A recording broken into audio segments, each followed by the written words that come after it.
No, when you see YouTube live, then you know it's ready. Okay. Should be now. Yep, I see that now. All right. Welcome to the February 17, 2021 meeting of the Oxford, Ohio Board of Zoning Appeals. Tonight's meeting is being held under the authority of Ohio House Bill 404 and in compliance with the Ohio Open Meetings Act. Mr. Moore, could you do a roll call of the board members for me, please? Yes, I will, Mr. Chair. I'll start with Mr. Ames. Present. Ms. Rumanier. Here. Mr. Hazeman. Present. Mr. Allison. Here. And Mr. Schnipper. Here. First order of business tonight is we need to approve the minutes of January 2021. Are there any additions, deletions, or corrections to those minutes? Without those changes, is there a motion to approve the minutes? So moved. Thank you. And we have a second. Any objection to approval of the meeting minutes? Nope. Without objection, they are approved. We've got two cases to hear tonight, and before we get started on that, I just want to throw something out for our newer board members. We're living in a small community, and obviously Kroger's is one of the applicants for variance tonight, and they're a big part of our community, and it would be virtually impossible to have a board member not be a customer of Kroger's. Having said that, don't think that that is a conflict of interest. It is not. Please feel free to hear the case. If you've got a problem with being an employee of Kroger's, you've got a family member that's an employee of Kroger's, you're a major stockholder or a board member, that's a different story. And if that comes up, then please let me know. But I just want to let you know, it's a small community. This is unavoidable. We're going to see it once in a while, and this is probably the first one that we as a group have encountered. So anybody have any questions before we get started? All righty. We're going to hear a case BZA 2021 for 300 South Locust, seeking a variance to section 1151.05A3, allowed number of signage per site, and also. And do I have a motion to enter into adjudication? So moved. Thank you, sir. Is there a second? Second. Any opposition? Point of order. Yes, sir.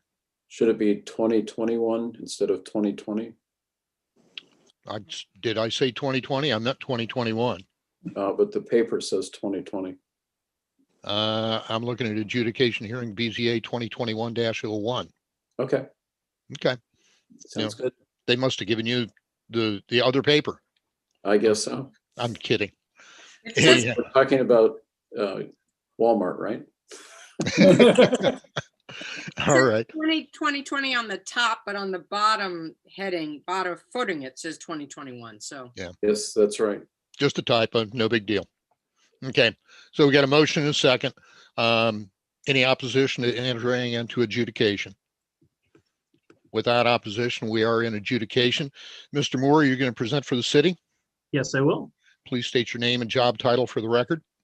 Zachary Moore, planner for the city of Oxford. And raise your right hand for me. Do you swear to tell the truth, the whole truth, nothing but the truth, and matters before this board? I do. Please proceed. Thank you very much, Mr. Chairman. I'll go ahead and pull up my presentation for everyone. Okay. So this is BZA-2021-01 for 300 South Locust. This is the Kroger grocery store. Go to the next slide here. Some quick details on the application. The applicant is Atlantic Sign Company under the care of Brookalini, who is with us tonight.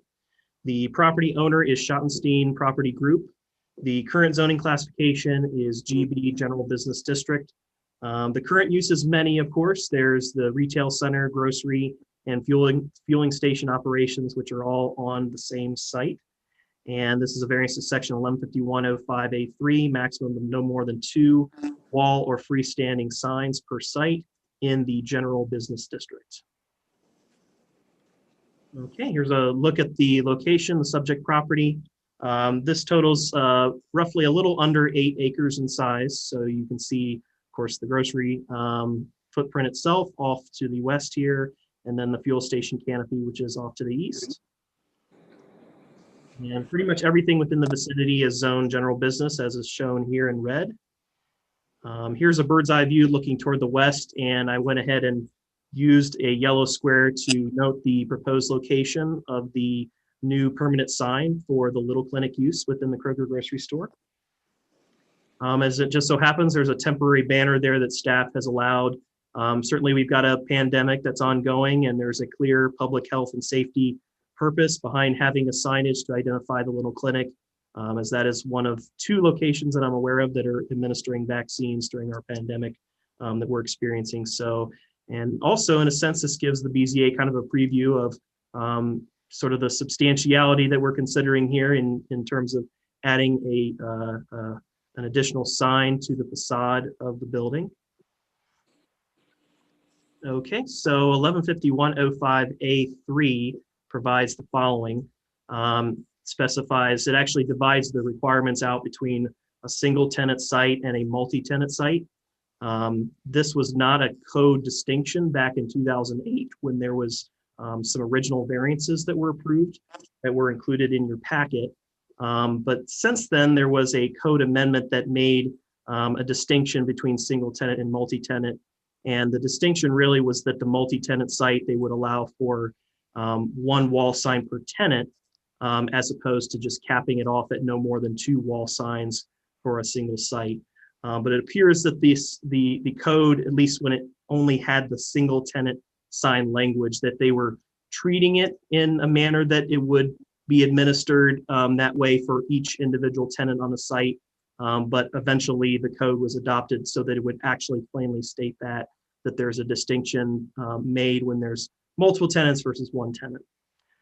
So the portion of the language that we're focusing in on tonight is the portion that says there should be no more than a total of 2 wall or freestanding signs, which are permitted per site. So basically that allows one of 2 things. It either allows a total of 2 wall signs, or you can have 1 wall sign and 1 freestanding sign, adding up to a total of 2. And there were 8 that were approved, 3 of which are actually on the gas station canopy. So they are asking for 1 additional, so that's a total of 9 that are proposed. Here's the submitted elevation that shows the location. Again, kind of superimposed there. This is on the left-hand side of the main entrance to the Kroger building. And then here's the submitted sign details.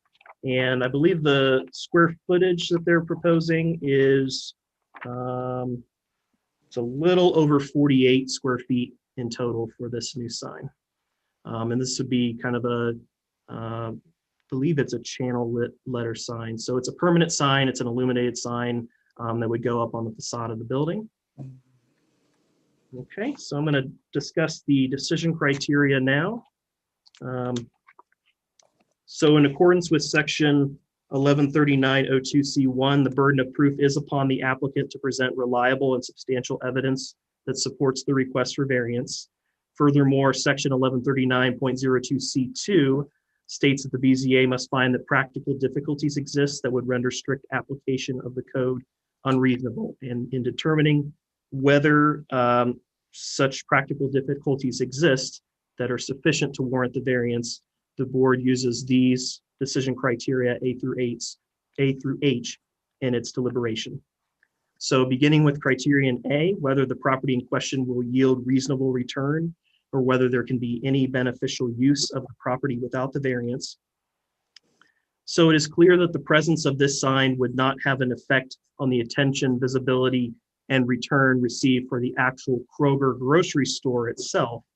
However, staff does recognize that the clinic is essentially another use. It's operating more as a separate tenant that's embedded within a much larger use. If you're familiar with other big box chains like Meijer and Walmart, they often allocate space up toward the front for separate tenants, up toward the front of the store. And those could be for any variety of things like eye care and banking.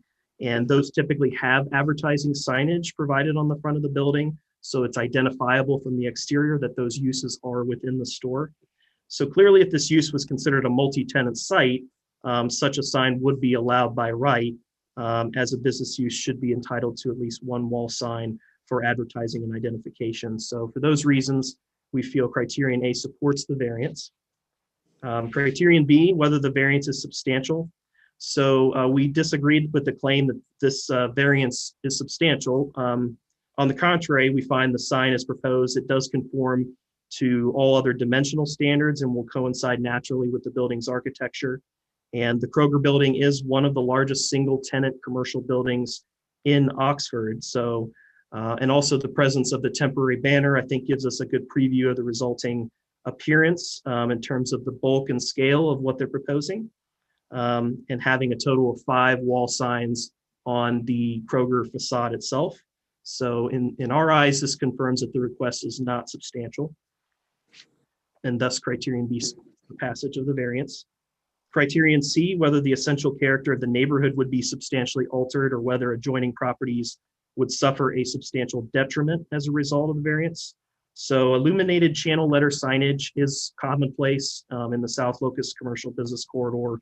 So we don't find that the character is going to be essentially altered. We believe this supports the variance. Criterion D is whether the variance would adversely affect the delivery of governmental services. The fire and police chiefs, they both support the request, and the city engineer chose not to comment. The police chief did note the presence of temporary signage along the right-of-ways, which is likely being allowed temporarily per the city's COVID-19 relief policy. That was put in place right around the time when COVID-19 came into being last year, and the city decided to offer relief to businesses that were looking to advertise with use of temporary signage. So we've temporarily relaxed our enforcement of temporary sign provisions. So that policy is enabling the temporary signage that you see today at Kroger. But eventually, of course, once COVID-19 kind of winds down, hopefully as soon as possible, we'll of course be looking again at that policy and probably rescinding it at some point, hopefully in the near future. But city staff can continue to work with Kroger representatives on issues regarding temporary signage. However, it is not the belief that these details have a rational relationship, at least to the request at hand, which is for a permanent wall sign. So this is rather a code enforcement issue as it pertains to temporary signage, which can be resolved separately when the time comes. So for those reasons, we find D supports. Criterion E, we find does not support granting. This is whether the property owner purchased the property with knowledge.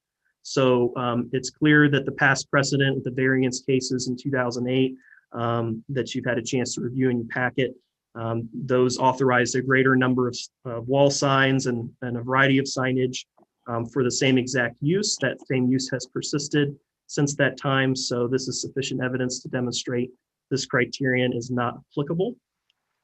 Letter F, whether the property owner's predicament feasibly can be obviated through some method other than a variance. So the applicant could choose to remove one of the existing wall signs and stay within the current limit of 4 per the 2008 case. However, this would effectively compromise any one of the sub-uses within the structure, such as those currently identifying the RX drive-through, pharmacy, and Starbucks coffee. So for this reason, we believe this criterion actually supports the request. This is the way that this predicament can be obviated is through the variance. Letter G is whether the spirit and intent behind the zoning requirement would be observed and substantial justice done. So on its face, staff believes that the sign standards that are written into the code provide a reasonable amount of signage, no more than 2. But this is primarily oriented towards smaller scaled commercial uses, such as a single site office, restaurant, or retail. The code was later reworked to allow additional flexibility for multi-tenant sites so that each tenant within a structure is given adequate accommodation for advertisement and identification. So the reason that the variance is required and being heard tonight is really due to that past approval in 2008, which firmly established that limit of the 4 wall signs on the structure itself. And there's also this murkier nature, of course, and separation of tenants within big box stores where it's not a clear tenant separation like what you see, on the exterior of a shopping center. It's a use that is somewhat embedded within a larger use. So in consideration of these findings, we believe still that the request is in keeping with and does not violate the spirit of the zoning code. So we find that G does support the request.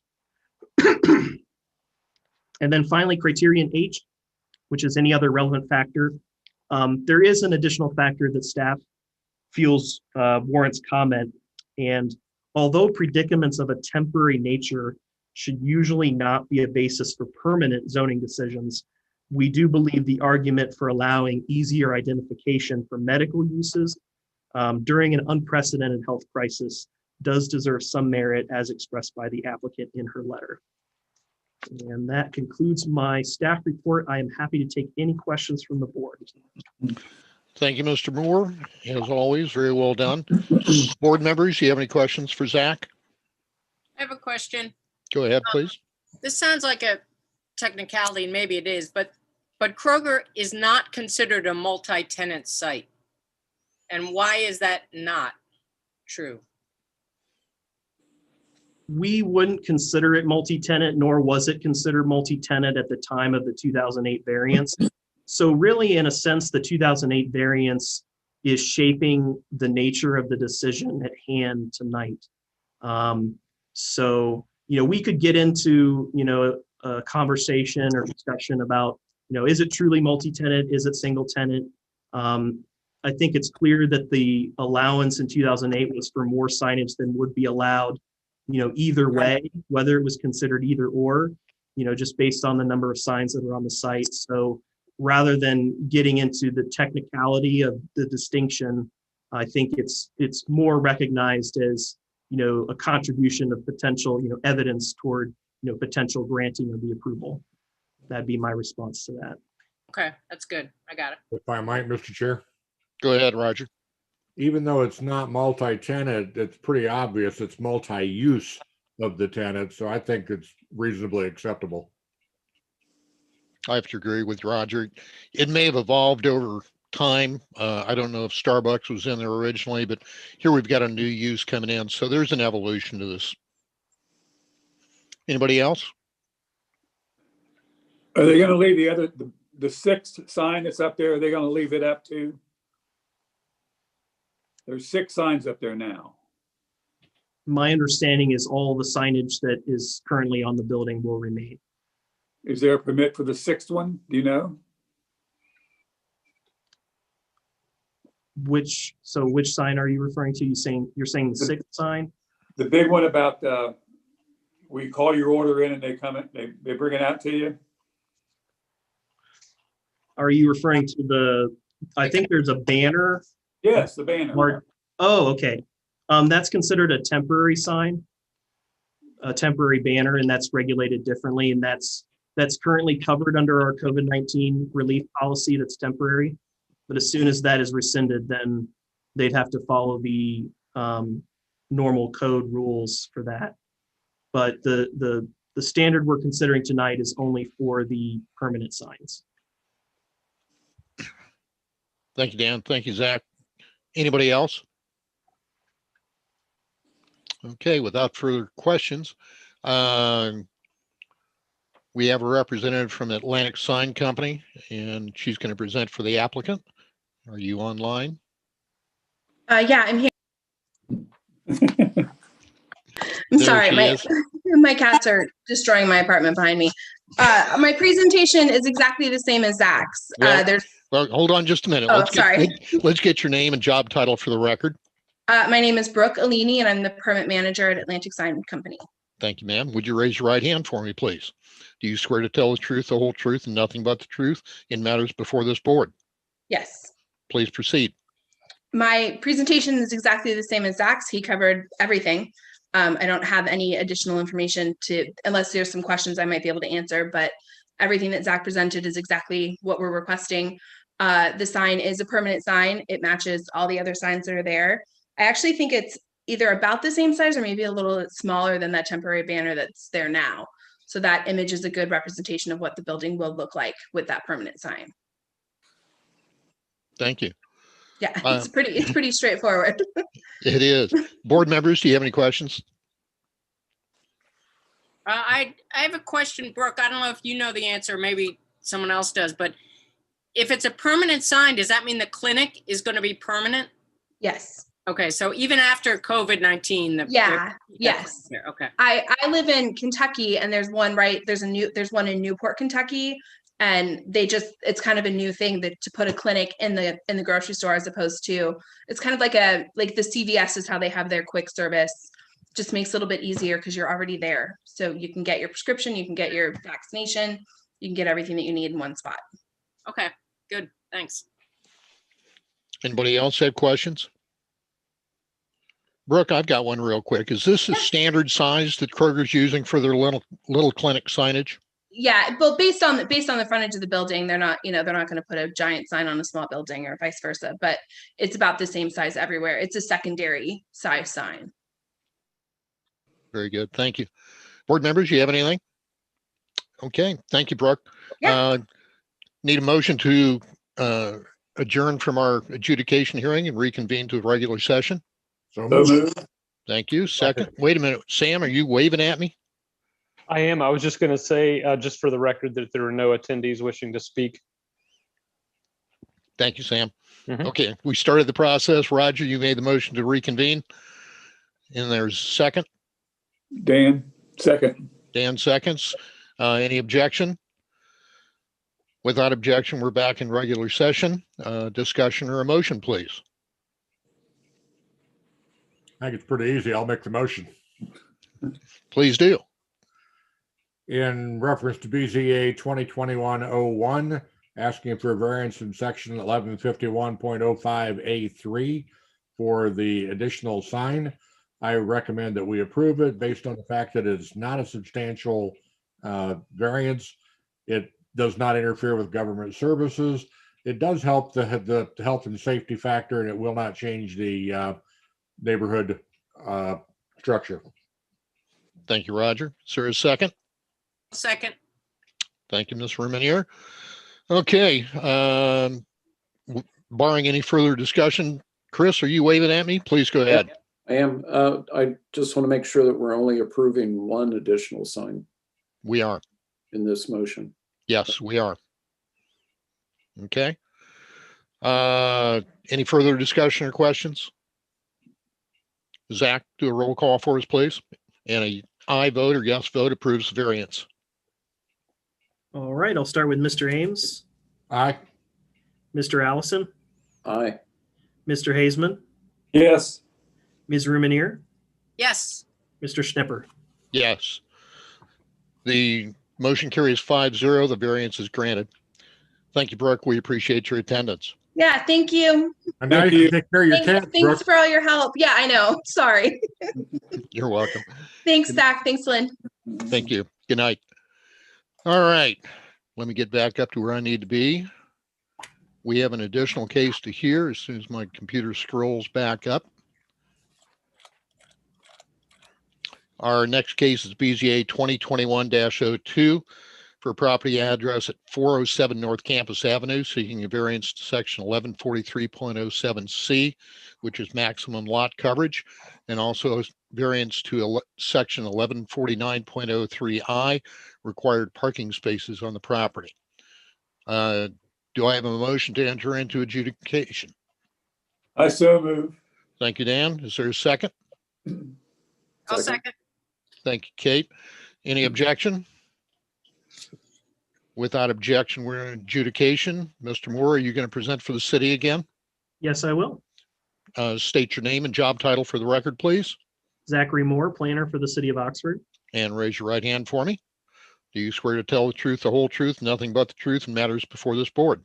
I do. Please proceed. Thank you very much. Thank you very much, Mr. Chair. Let me go ahead and pull up my presentations. Okay. So the presentation, the last one of the night, this is for two variances. This is for 407 North Campus. This is BZA 2021-02.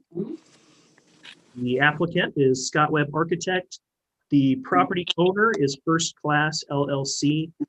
The current zoning for the site is R3MS, single, 2, and 3 family mile square residential. The current use on the site is a 3-family dwelling. And the requested variances are to sections 1143.07C for maximum lot coverage and 1149.03I to reduce the required amount of parking spaces. Okay, so here's a location map showing the subject property. It is actually oriented mainly toward Homestead Avenue. That's where the longest degree of frontage is located, with a little bit of frontage there along North Campus as well, being a corner lot. And it is surrounded by, I believe, single family and 2 and 3 family as well. Here is a look at the zoning classifications. Well, basically, it's the same classification throughout the vicinity, which is R3MS, shown in orange here.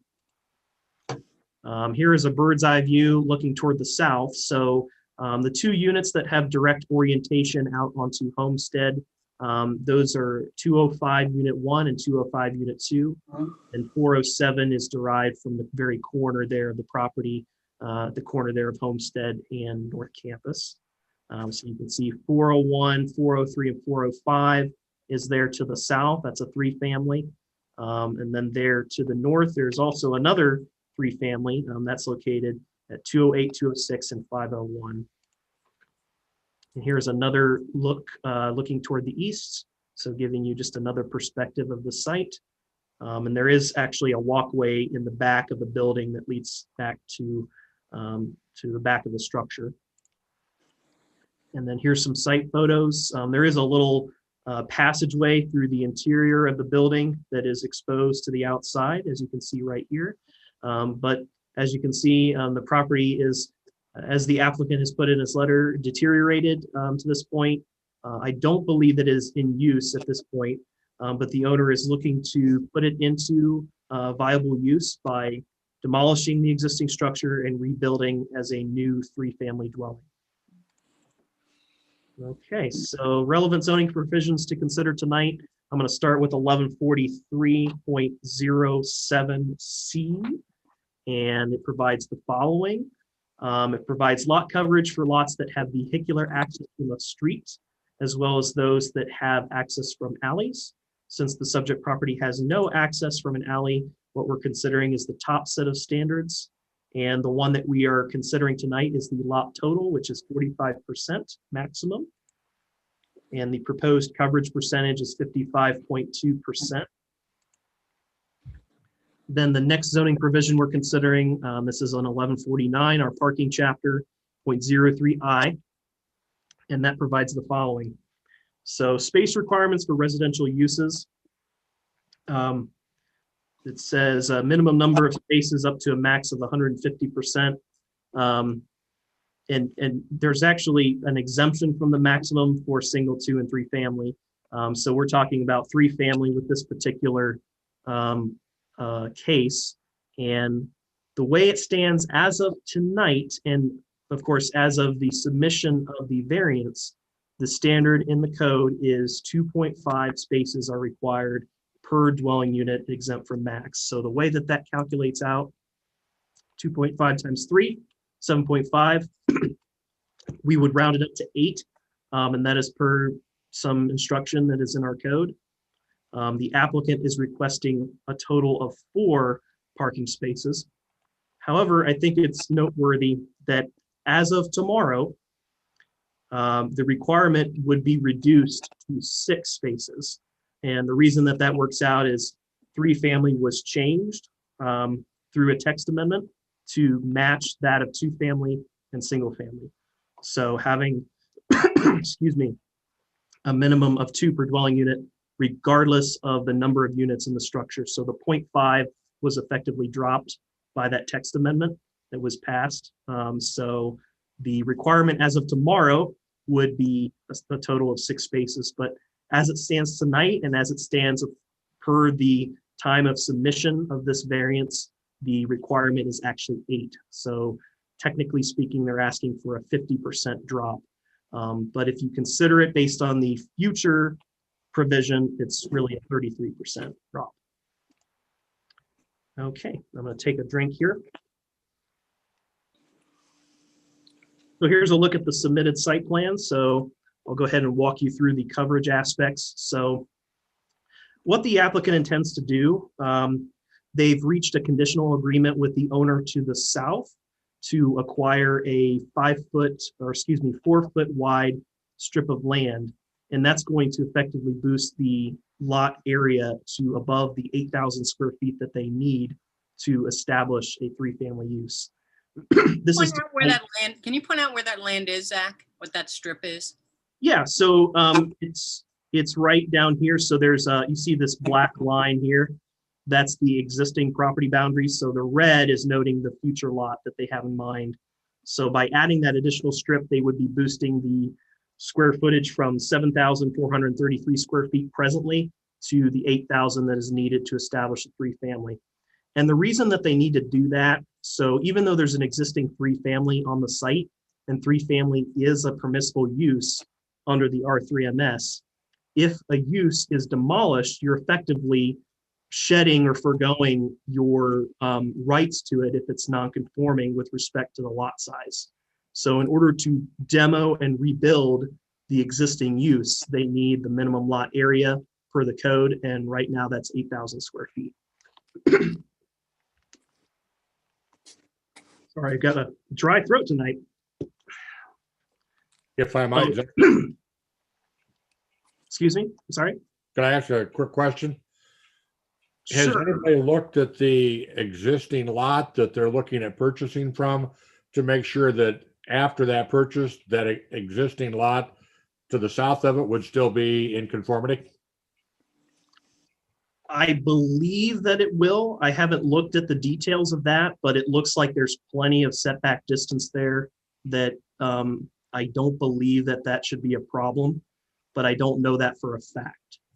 But I believe the applicant could probably speak to that. Okay. But that'll need to be processed before we process any kind of building permit application, because at the time that the zoning sign off is done, all of the zoning provisions need to either be met or there needs to be, a valid variance on file. So if that lot split and consolidation can't be done effectively, then they're not going to be in a good position to move forward. So that's where it stands right now, at least with my knowledge. Thank you. Zach, let me jump in here real quick. Board members, if you could keep your questions until after Zach has presented his testimony and presentation, it'd be appreciated. Go ahead, Zach. Okay, thank you, Mr. Chair. So the only other thing I wanted to mention on this slide is that the existing coverage to remain totals 4,630 square feet. So, and again, this is considering the future lot. So the existing coverage is 57.7%. So it already exceeds, in a sense, it exceeds the current maximum of 45% in R3MS. So here's a look at the, excuse me, I got a really dry throat tonight. Here's a look at the proposed lot coverage. So the proposed coverage is actually less than the existing. It's at 4,434 square feet. So it knocks the overall percentage down to 55.2%, and that's the requested amount tonight. And then here's a look at the off-street parking spaces that they have proposed. Again, they're proposing a total of 4, which is down from the requirement of 8. And then that takes up, of course, part of the coverage area. And we do feel that they are providing a suitably wide driveway and an aisleway, and also an area here for a vehicle to turn around. And here's the submitted rendering that the applicant has provided to us as part of the application. Okay. So I will go through the decision criteria now for both requested variances. And I'll start with criterion A. Whether the property in question will yield reasonable return, or whether there can be any beneficial use of the variance, beneficial use of the property without the variance. But first, let me say that in accordance with 113902C1, the burden of proof is upon the applicant to present reliable and substantial evidence that supports the request. Furthermore, per 113902C2, the BZA must find that practical difficulties exist that would render strict application of the code unreasonable, and the board uses criteria A through H to determine whether such difficulties exist. Furthermore, we advise the BZA may condition its approval on the successful completion and recording of the lot split and consolidation that is embedded within the applicant's submitted variance. So now going back to criterion A. So a 3-family dwelling, albeit one that is underutilized and in disrepair, currently exists, and thus there are rights that are tied to the property. The moment that this use is demolished, the right to rebuild a new 3-family is lost due to the current minimum lot size requirement. So the building itself, according to the auditor, it was constructed in 1959, which likely predated any of the zoning lot size restrictions of this nature. However, a number of other issues, particularly lot coverage and parking, must be observed and resolved to allow for redevelopment in a similar scale, intensity, and configuration to occur on the subject lot. On the flip side, the applicant is well within their rights to demolish this existing 3-unit building and construct a 2-unit building that could likely provide an adequate amount of parking without resulting in a lot coverage over the present limit. So for these reasons, staff rates this criterion as mixed evidence. Criterion B, whether the variance is substantial. We believe this supports the request. The applicant is asking for a 10.2% increase in the total lot coverage. That is 55.2% as compared to the normal maximum of 45. And this represents a 22.7% variation from that standard. However, in consideration of the existing 57.7% coverage, the applicant is essentially asking to reduce said coverage by 2.5%, which staff does not find to be substantial, and even more so an improvement from the existing conditions. Furthermore, the applicant is asking for a 50% decrease in the required amount of parking spaces. However, in consideration of the latest adopted code, which is set to become effective later this month, which is a day after the hearing, so tomorrow, the ultimate difference will be 33% less, 4 instead of 6. Staff also recognizes there is a large degree of available on-street parking, which is bordering the subject property along Homestead, which allows for street parking on both sides of the street. Criterion C, whether the essential character of the neighborhood would be substantially altered or whether adjoining properties would suffer a substantial detriment as a result of the variance. We find that this supports granting the variance. We agree with the applicant's assessment in that an existing structure with an odd design and deteriorated appearance would in turn be replaced with one, I think as the rendering demonstrates, that is going to comply with the mile square design guidelines and is going to meet current building and life safety related codes. Criterion D, whether the variance would adversely affect the delivery of governmental services. So the city engineer and fire chief chose not to provide formal comments. And the police chief is in favor of the request due to the rehabilitative nature of the request to improve an existing dilapidated property and pave an existing parking area. That was something I neglected to mention. The parking area where it's located is currently gravel. So this will fix the gravel nonconformity that currently exists. For these reasons, staff believes this criterion supports granting the requested variances. D supports the request. Criterion E, whether the property owner purchased the property with knowledge. We find this does not support the variance.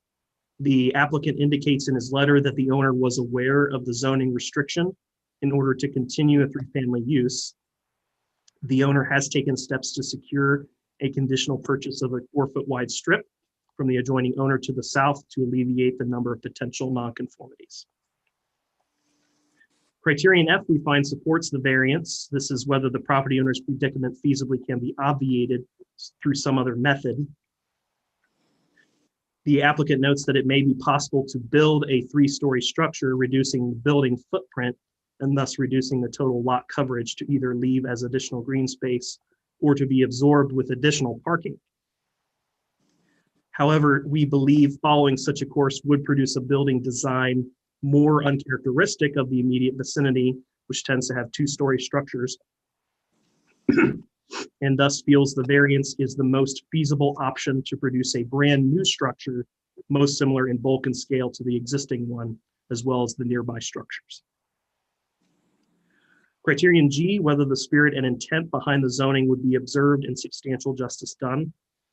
So the spirit and intent of maximum lot coverage standards is to ensure adequate preservation of open and green spaces interspersed throughout all properties, thus avoiding a neighborhood condition characterized by an abundance of paved surfaces and building foundations.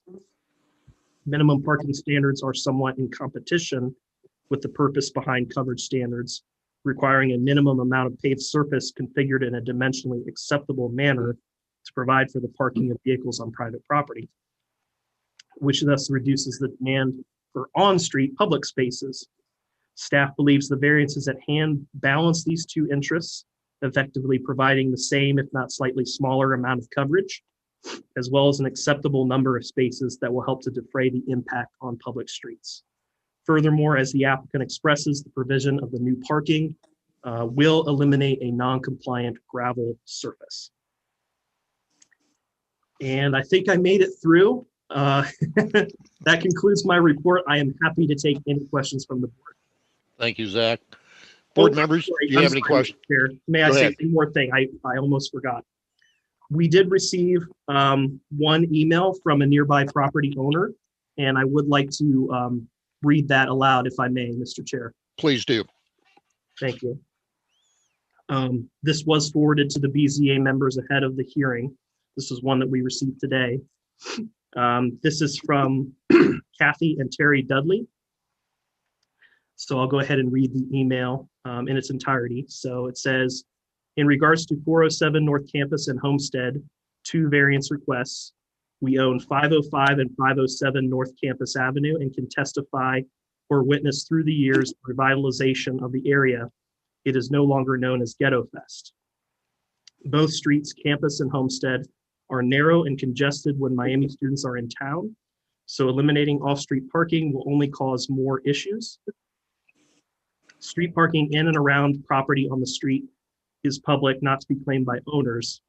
Every time 2 cars driving in opposite directions try to pass, one has to pull over, so adding more cars on the street is not helping the situation or in the best interest to the area and surrounding property. Codes are codes. If the lot is not big enough for ample parking and the building is too big for coverage, it's a no-brainer. Build a smaller building or duplex and increase the parking to code for everyone's interest, not just the owner. On another note, we were informed of this meeting via mail just last week. Thank you for allowing our opinion to be considered. Kathy and Terry Dudley. Thank you, Zach. Okay, board members, do you have any questions for Zach? I have one question, Zach. Go Can ahead. you go back in the screen? I wanted to see, I think there's an apartment building behind, is it on Campus Avenue? It's the overhead visual of the whole neighborhood. It's one of your earlier slides. This one right Yeah. here. That's it, yeah. So 401, 403, and 405. Is that a 3-story apartment building? 2, It's a 2-story apartment building. yes. Okay. Zach, that correct? That appears to be correct based on this image, yes. Okay, that's what I just wanted to know. Okay, that's it. Okay, anybody else? The property is referred to as dilapidated. How long is the present owners, how long have they had it? Do you know? How long have they owned the property? I can't speak to that, but maybe the applicant could. I mean, I'm just wondering if it was dilapidated when they bought it or if they let it become that way. Just I agree. curious. I agree with Zach. Let's let Scott address that question if we could. Sure. Okay. So on your lot coverage slide, it appears to me that they could possibly put another parking space in. Is there a reason that that isn't a true statement?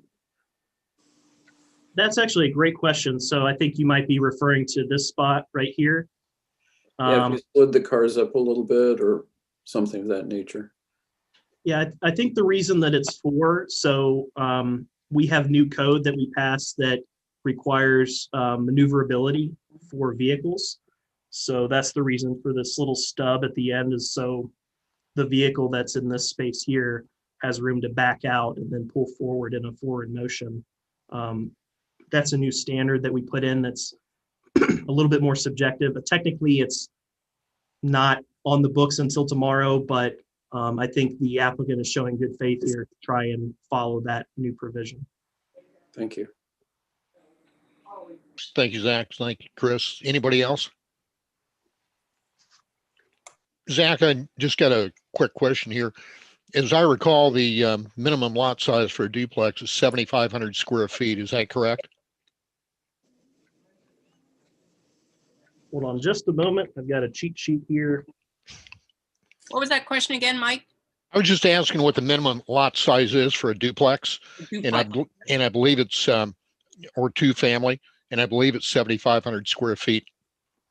Yeah, so I can clarify that for you. So you are correct if this was an R2MS zoning district, but in R3MS, it's only 6,000 square feet. Okay, so we're well in excess of the minimum lot size for a two family. That's correct. Okay, and if it was constructed as a two family, it would only require 4 parking spots for that structure. Is That's that correct? That's Okay. correct. All right, that's what I needed. Thank you. Anybody else? Okay, without any additional questions for Zach, Scott, are you going to be presenting for the applicant?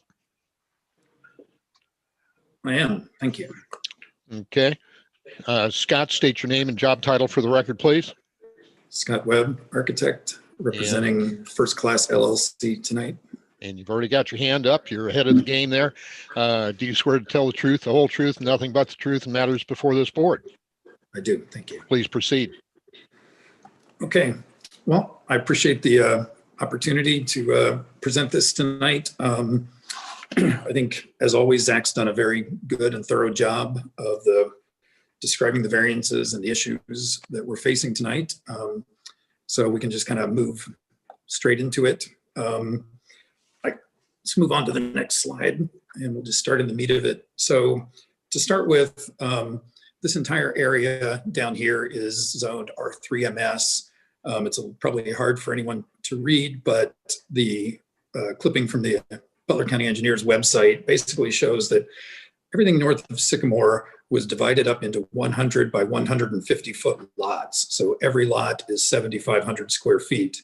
The lot directly to the south of us is 2 lots, or perhaps was once 2 lots. It's 100 by 150 feet. Likewise, the one on the corner of Sycamore and campus is the same way. That's 100 by 150. So basically everything you see on the screen, everything north of Sycamore was subdivided and platted at 7,500 square foot lots, 50 by 150. So that being said, as we all know, Planning Commission in their last major rewrite of the zoning code tried to recognize the fact that our lot width and area standards didn't really match the districts, and they've come quite a ways here in correcting that.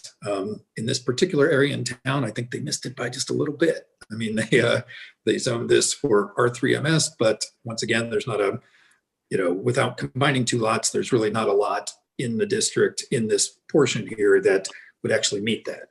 So nevertheless, my clients, because we knew we were going to be having a potential lot coverage question and also a lot area question, perhaps, organized the purchase of this 4 feet to the south. To answer Roger's question, that lot to the south being 100 by 150 makes it 15,000 square feet, where the minimum for a 3-family is 8,000. The minimum lot width for the 3-family is 60, and this one has 100. So selling off the 4 feet to my clients in this particular case does not in any way make the lot to the south non-conforming by setback, by area, by width, by anything. So we feel that this was a reasonable purchase and a way to lessen the number of variances that we would be requesting tonight. Next slide, please. So the idea here is simply to replace a deteriorating, dilapidated, whatever word you'd like to use, three-family structure with something that's safer and more code compliant, thereby improving the neighborhood, which is, of course, one of the decision standards. So I'll try to address this carefully. My clients have apparently owned this property in partnership with a family member who happened to write the letter tonight in opposition. We might all recall back in 2012 when a number of these properties, about 35 in total, were put up for sale and then not for sale and then for sale again and not for sale. My client's First Class LLC is actually Tom Dudley and his wife. And this is one of the properties that they ended up with in 2012. So just to kind of give you a little history there. But I'd also wanted to point out here too, I mean, there is obviously been, you know, a bit of a lack of maintenance perhaps since 1995 when this thing was purchased the first time.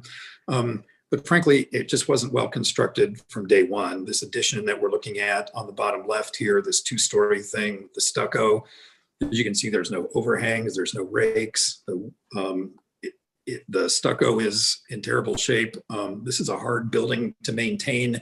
It was built, in my opinion, really inexpensively the first time, and I think it's lucky that it's lasted as long as it has. But it definitely needs to come down and be replaced with something safer and frankly better for the neighborhood all around. So next slide, please. So with regard to the lot coverage, Zach did a nice job pointing out that I appreciate the fact that we're actually looking at a reduction in lot coverage through doing this. And the 2.5% that he mentioned as a reduction, I don't know if that took into account that if we didn't buy this extra 4 feet of land, we would be even, you know, having a larger percentage reduction perhaps. But that was the intent, was to try to give ourselves some elbow room, so to speak, and be able to put a better code compliant 3-family in its place to improve the parking. So what we're asking for tonight is, you know, yes, we're asking for a variance for total lot coverage, but as Zach pointed out, we're actually asking for a reduction in total lot coverage from what's existing. We're asking for a reduction in the parking requirement, but we're actually doubling the parking that's currently provided. So, you know, we feel that in all manners, these two variances are being result in an improvement to the property, a reduction in lot coverage, an increase in parking, eliminating nonconformities in terms of setback and everything else. That existing building doesn't comply with the current setbacks. So overall, this is a much more compliant building. It meets the design guidelines of the mile square, as well as the different supplemental provisions we have, where each one of these residents now will have direct front door access to the street, no odd breezeway connecting an old house to a poorly constructed 2-story block apartment. Overall, we just feel this is a better solution to what's there right now. Subsequently, because we are both reducing lot coverage and increasing parking, we feel that the variances are not substantial, and obviously that we're improving the neighborhood here. Next slide, please. And these are the same 2 slides. So I guess I jumped the gun by a day. I was under the impression that by tonight, only 6 spaces would be required, but I guess that's not till tomorrow. So we do in fact have 8 spaces required.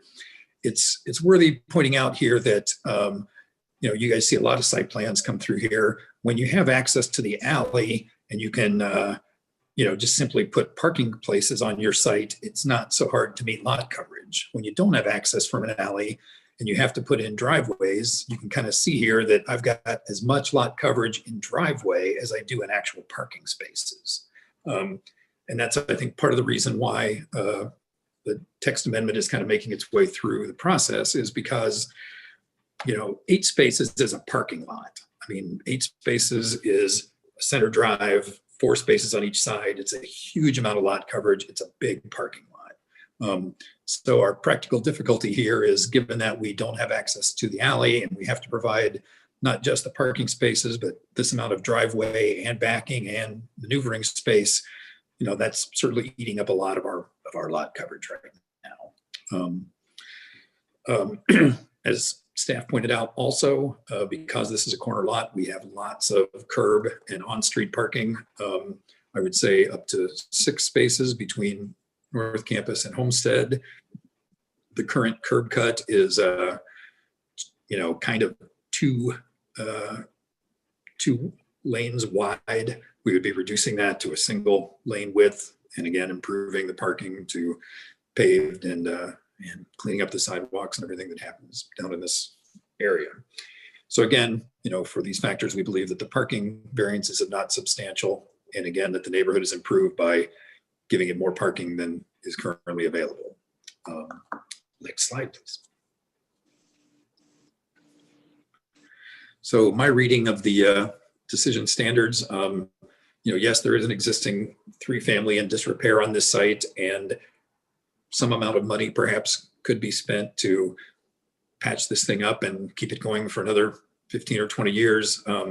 My clients are contemplating making a major investment in this neighborhood, not just patching a pretty unattractive, non-code compliant building, and instead, essentially tearing down their asset in favor of building a new one in its place. So, yes, I feel that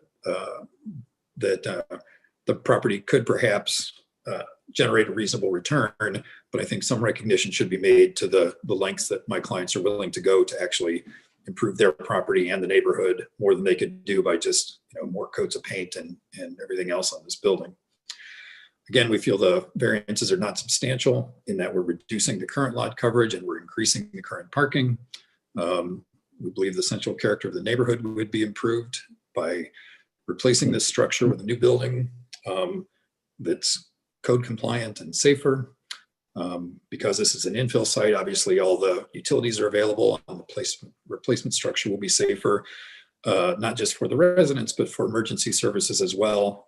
If you recall from the pictures, there's an odd collection of entrances. The duplex addition, the stacked apartment block back there is accessed through a breezeway and an interior hallway. The house that actually faces North Campus, its windows are gone, the porch is on the south side. It's an odd connection. There's no front door facing that street now. So the things that we hear from fire and from police often is their ability to locate an address and figure out how to get in the buildings. So we think that this is a huge improvement in that regard. As Zach pointed out, potentially we could go taller in order to reduce the footprint here, but we believe that this is the better solution for this particular neighborhood. And we believe that substantial justice would be done by allowing the replacement of an underperforming 3-family with a new, safer, and more code compliant structure that reflects Planning Commission and City Council's decision to encourage higher density in this portion of the mile square. And so I would be happy to answer any questions and appreciate your consideration. Thank you, Scott. Board members, you have any questions for Scott? I do. Go ahead, Kate. Tell me more about why not a 3-story structure. The answer that Zach gave was that it wouldn't fit with the design of the neighborhood. I'm convinced that there's a really systematic design of that neighborhood. So is there any other reason for not having a 3-story? Did you hear me?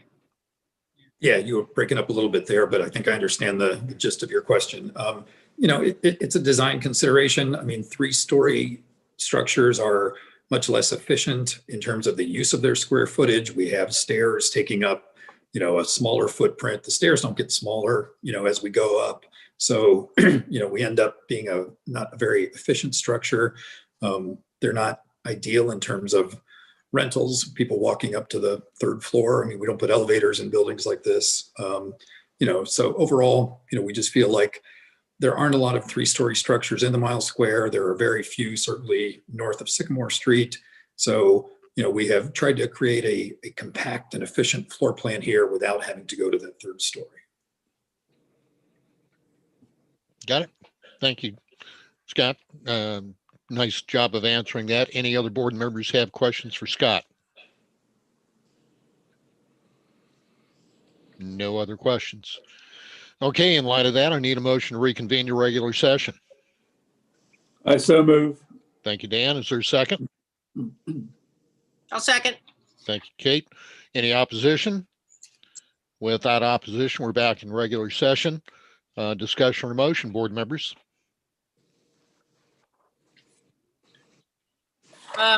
Well, one discussion, one kind of no-brainer, or I don't know what kind of question it is, but why not a duplex instead of a threeplex? And I guess the reason for that is we just make less, there'd be less income.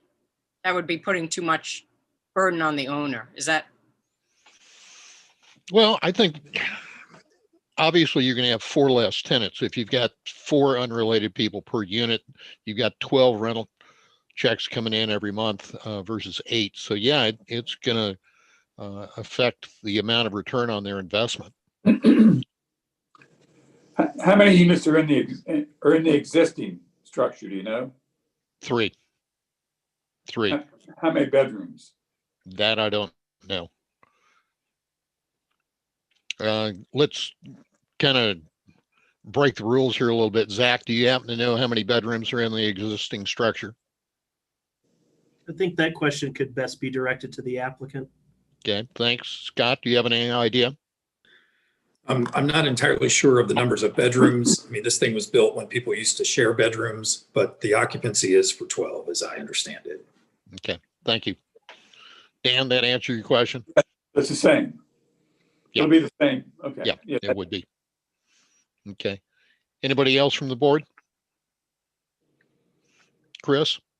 Scott made the comment that the city was attempting to increase the density in this area.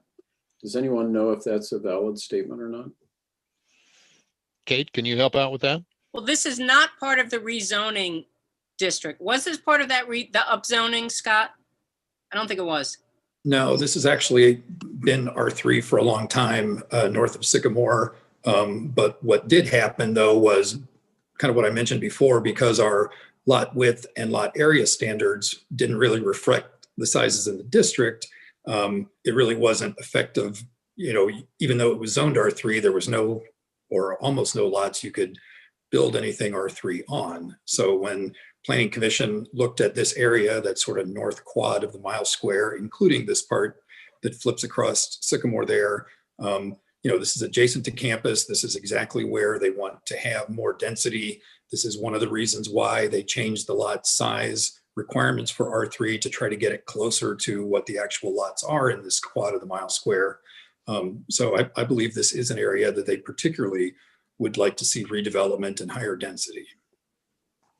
Yeah, I mean, I agree. It's closer to, the idea behind that upzoning was that you get more higher density closer to campus. And this is closer to, I mean, it's right next to Millette and it's closer to campus. So to me, it follows the spirit of that upzoning, even though it. Okay, and that's because it's an R3. And it's an R3. It's already R3, right? Okay, that makes sense. Okay. I really like the idea of improving the area, and this goes a long ways towards that. Thank you, Chris. Thank you, Kate. Sam, I saw you beat back in there. Are you lurking with something to add? I think the compelling factor here is the condition of the existing building. I'm not in complete agreement with Scott's assessment of the reason for the text changes. I think there is some validity to the bulk standards and how they were changed, but I think it's primarily for increasing density near campus. I don't think it was completely to bring them closer to what the existing lot conditions are, but it is interrelated. And so the nuances between those are difficult to, understand. But I think what's happened over the past 4 years since that code change was made, we've seen that faucet kind of cracking open a little bit and allowing projects to happen, particularly this one like this, where there is some need for reinvestment and some improvement. And so we've seen 20 or 30 projects like that over the past 4 years. And I think that has been consistent with what the Planning Commission was hoping for. Thank you, Sam. Mhm. Board members, anything else?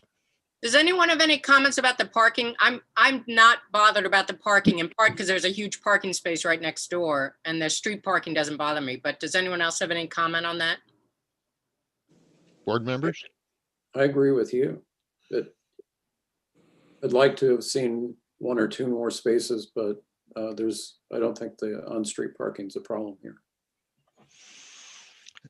I'm through that area on a pretty regular basis and was on North Campus for a service call this afternoon.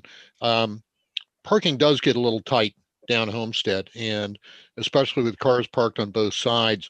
The letter from the Dudleys is accurate that only 1 car can pass at a time. Somebody's got to get over into a vacant spot to allow the other car past.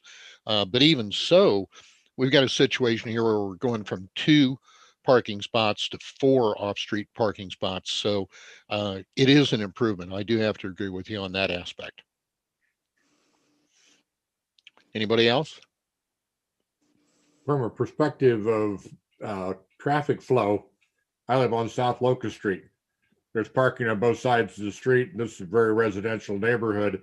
Only 1 car can go through our neighborhood too at any given time because there are cars on both sides of the road. It's a standard nuisance in any town parking. Thank you, Roger.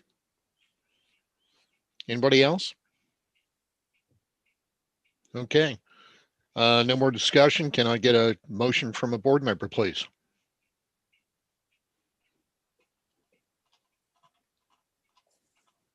I'll move.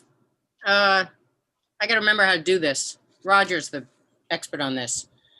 I move to a, Well, I didn't say that, Kate. I'm letting everybody else get some practice. all right, well, tell me if I do it wrong. I move to approve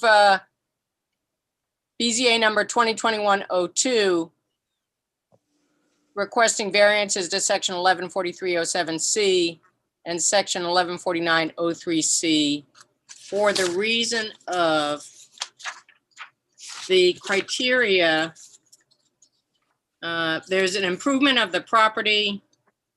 The variance, the essential character of the neighborhood will not be changed, and it will not adversely affect the delivery of government services.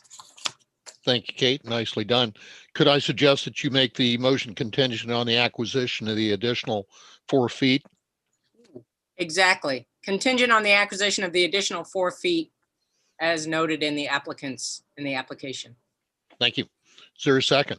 Second. Thank you, Roger. Roll call. Mr. Moore, please. All right, I'll start with Ms. Rumanier, Yes. Mr. Allison, Yes. Mr. Ames, Yes. Mr. Hazeman, Yes. Mr. Schnipper. Yes. 5-0, the variances are granted. And that concludes our hearings for tonight. Let me get back up here on the computer screen, see if we have anything else that we need to attend to. We have no new business, no old business. So is there a motion to adjourn? I so move. Thank you, Dan. Is there a second? I'll second.